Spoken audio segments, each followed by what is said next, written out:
booties for black girl nerds.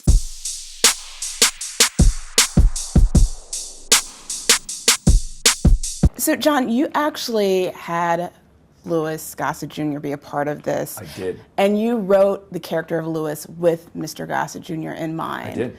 So what was that experience like? And just having the experience of someone you envisioned to play this character to be a part of this production? It's a great question. Not only did I envision him, I looked up to him. I mean, when I was a kid, every movie that he did, he had such a strong presence. He was both stoic, heroic. He was all these things. And I wrote the part for him because I thought that strength is exactly what we need when we're in that decisive moment of whether or not we grow up. And someone who has a calm hand, a beautiful hand, was someone like him. The crazy part about it was I wrote it for him not knowing that he would say yes.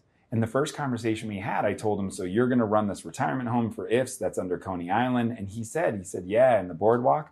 And I went, that's right. Wait a minute. I didn't tell you about the boardwalk. And he said, no, I grew up in Coney Island. And I said, really? And he said, yeah. And then he starts telling me about his dad taking him to the boardwalk and the music he used to listen to and the way the food smell. And I said, there's a scene that I wrote that is exactly what you're saying right now. So it was some crazy magical thing. And the truth is, I'm just overwhelmed that as sad as it is to, of course, have lost him, the fact that his last role, he is literally teaching us about the things that you love are never forgotten. It's very, very overwhelming and very moving that he did it. Such an endearing and touching character in this story. Oh, absolutely. Yeah, indeed. I read that you had some imaginary friends growing up. I did. And you also had imaginary enemies. Did I? Oh, yes, the ones that we fought. Yeah, of course, who we fought against, yes. Yeah, so tell me about that, because I've never heard of imaginary enemies before. You have to have imaginary enemies if you're going to have imaginary heroes. I had an imaginary friend named Sam Brace, because when I was 8 years old, I always wanted braces. Turns out they're not as fun as I thought they were, but he was fun. And we used to walk to the video store, which was about a half mile away from our house. And we would, as we walked, reenact movies. So we were in action movies together and comedy movies together. We were in horror movies together, but I was too young to have seen a horror movie, or I should say I hadn't seen a horror movie. So we just went with de facto werewolves. So we were always running away from werewolves to and from the video store. Wow, that's impressive. How has being a dad and being a husband informed you as a filmmaker, specifically as it relates to a family film like If? Completely and entirely. I mean, I think my whole life has been informed by that. Everybody talks about how when you have kids, your life changes unilaterally, which of course it does. I'm just surprised at how it's changed me creatively. And I guess I'm surprised at being surprised because of course it has. It's changed my DNA, but certainly it's changed how I look at the world. And I look at the world through their eyes, through Emily's eyes. And, you know, this idea, you know, even Quiet Place was weirdly a love letter to my kids because it was about what I would do as a parent for them. And this just was one of those things where it was inspired by watching my kids. To see them in a room, I would stand in the doorway and watch them disappear into a magical world that parents aren't invited into. And I just thought that would make an incredible movie. And that decision to grow up is to decide to leave all that behind. And I thought, well, what if I make a movie where you don't have to leave it behind? That is you. You know, it's not just imagination. It's really who you are. Those are your hopes, dreams, ambitions, and your loves. And those travel with you through your life. So you don't have to give them up just to grow up. Well, I really enjoyed this movie. I really appreciate how heartful it was. I even cried at some moments. Oh, that's the best compliment. Thank you. So thank you so much for taking the time to speak to Black Girl Nerds. Absolutely. And I appreciate it. Thank you. Great questions. Thank you. Thank you. So as B and Cal are auditioning these various ifs that we actually see in the trailer, I noticed something about you in the scene. You're laughing, and it looked like it was off script. Were you laughing because there were just scenes that just were really funny and you kind of lost control in those moments? I'll let you take a guess. Based on how I'm reacting right now, that was definitely not in the script. I broke character.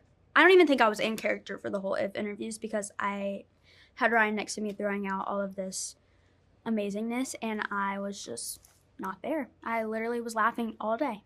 Yeah. I saw it a little bit. You did? It was funny. It was hilarious. Yeah, I was asking John, I was like, I laughed the entire time. Like, did you get any usable footage?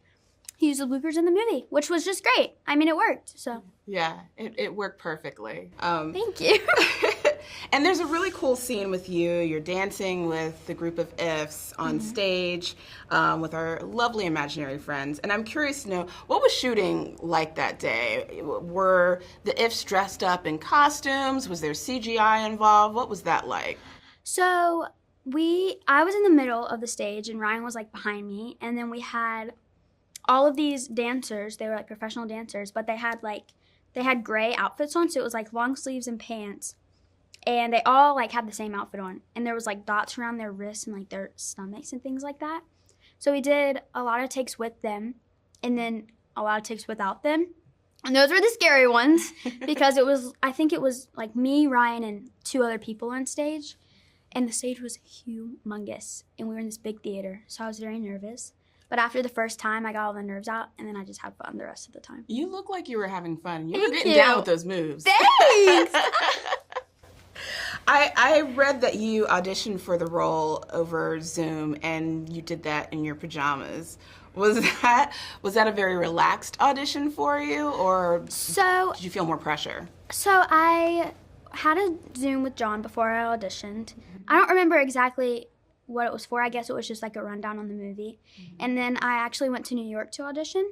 So I did my audition in the office with John and Ryan. I did a scene with each of them. And then I went back to Georgia, kept filming Walking Dead, and I had a Zoom with John. That's where the pajamas came in. So I'm so embarrassed to this day. I tell this story and my cheeks turn red because I'm so embarrassed. He tells me it's not embarrassing, but it totally is. He's trying to make me feel better. I put a sweater on because I was like, it's a Zoom, let me be professional, which like a sweater. I don't know. That's what I was thinking. But I'm a dancer, so I always sit in the weirdest spot. I can't show you because I have a dress on, but I had like my leg up, and I was wearing these bright red Stormtrooper little boys pajama pants. And I didn't even notice that I was sitting like that because I was just trying to be relaxed and comfortable and not show that I was nervous. And he was like, do you want the role? Also, I love your pants. And I was so embarrassed. That was like his first impression of me was my Stormtrooper pajama pants. And it haunts me to this day. Oh. Still. I'm so embarrassed. Well, listen, I think that was probably something that was a great takeaway for him in the interview. And also, it was really great seeing you in this film. I really enjoyed If, and I can't wait for everybody else to see it. So thank you so much for taking the time to speak to Black Girl You're Nerds. so nice. Oh, you are too.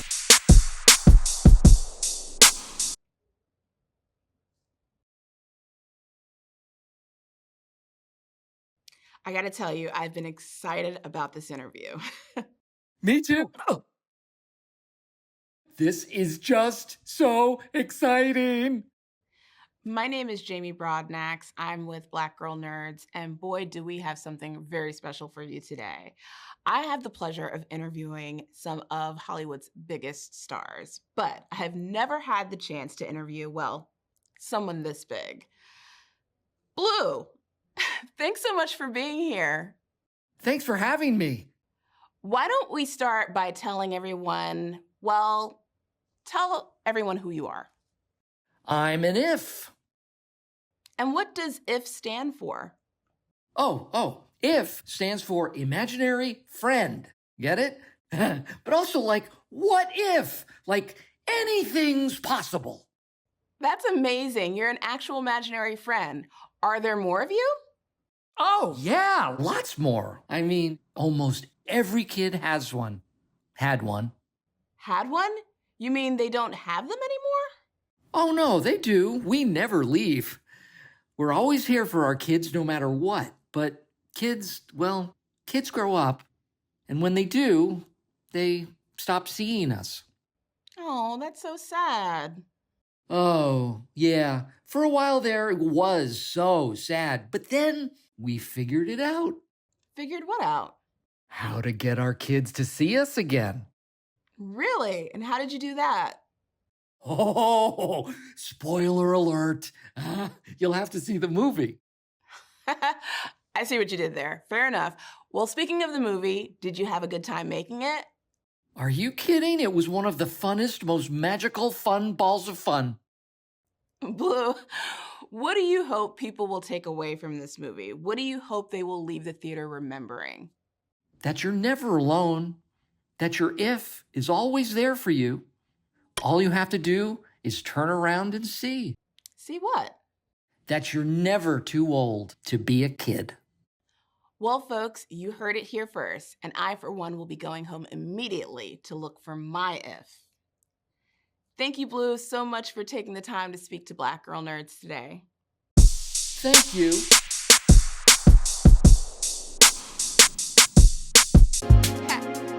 Better shake your booties for Black Girl Nerds.